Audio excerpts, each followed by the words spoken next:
ఓం శ్రీ సాయినాథాయ నమః. బాబా హయోని సంభవుడు షిరిడి మొట్టమొదట ప్రవేశించుట. సాయిబాబా తల్లిదండ్రుల గుర్చి కానీ, జన్మము గుర్చి కానీ, జన్మస్థాపనము గుర్చి కానీ ఎవరికి ఏమీయూ తెలియదు. ఎందరో పెక్కుసార్లు ఇలా విషయంలో కనుగొనుటకు ప్రయత్నించిరి. పలుసార్లు ఇలా విషయము బాబాను ప్రశ్నించిరి.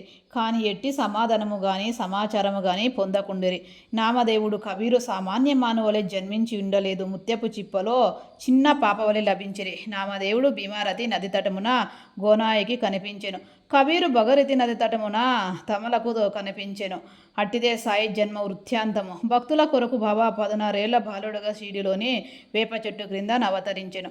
బాబా అప్పటికే బ్రహ్మజ్ఞానిగా కనిపించెను. బాబా స్వప్న వ్యవస్థ యందు ప్రపంచ వస్తువులందు కాంక్షించేవాడు కాదు.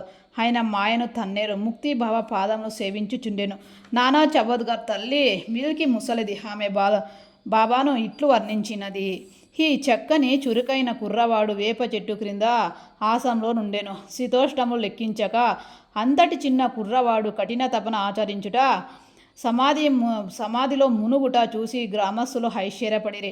ఆ బాలుడు పగలు ఎవరితో కలిసేవాడు కాదు. రాత్రి అందు ఎవరికి భయపడేవాడు కూడా కాదు. చూసిన వారు ఐశ్వర్యమగ్నులయ్యిరి. ఈ చిన్న కుర్రవాడు ఎక్కడ నుండి వచ్చినాడని అడుగు సాగిరి. అతని రూపముఖ లక్షణములు చాలా అందముగా నుండెను. చూసిన వారెల్లరూ ఒక్కసారి మగ్ధులగుచుండరి. ఆయన ఎవరి ఇంటికి పోకుండెను. ఎల్లప్పుడు వేప చెట్టు క్రిందనే కూర్చునేడివారు. పైకి చిన్న బాలుని వలె కనిపించినప్పటికీను చేతులను బట్టి చూడగా నిజముగా మహానుభావులే. నిర్వమోహము రూపదల్చిన అతని గూర్చి ఎవరికి నేమీ తెలియకుండెను. ఒకనాడు కండప దేవుని ఆవేశించగా నీ బాలుడు ఎవడై ఉండొచ్చునని ప్రశ్నించిరి. వాని తల్లిదండ్రులు ఎవరని, ఎచ్చటి నుండి వచ్చినారని అడిగిరి. ఆ కండోబా గణము ఒక స్థలమును చూపి గడ్డపరము తీసుకొని వచ్చి హజర త్రవ్వమనెను.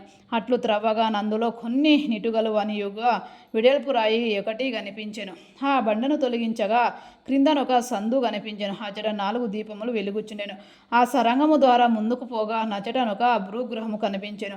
అందులో గోముఖ నిర్మాణములు, కర్రబలలు, జపమాలలు కనిపించెను. ఆ బాలు జడజడ 12 సంవత్సరములు తపస్సును అభ్యసించిరి.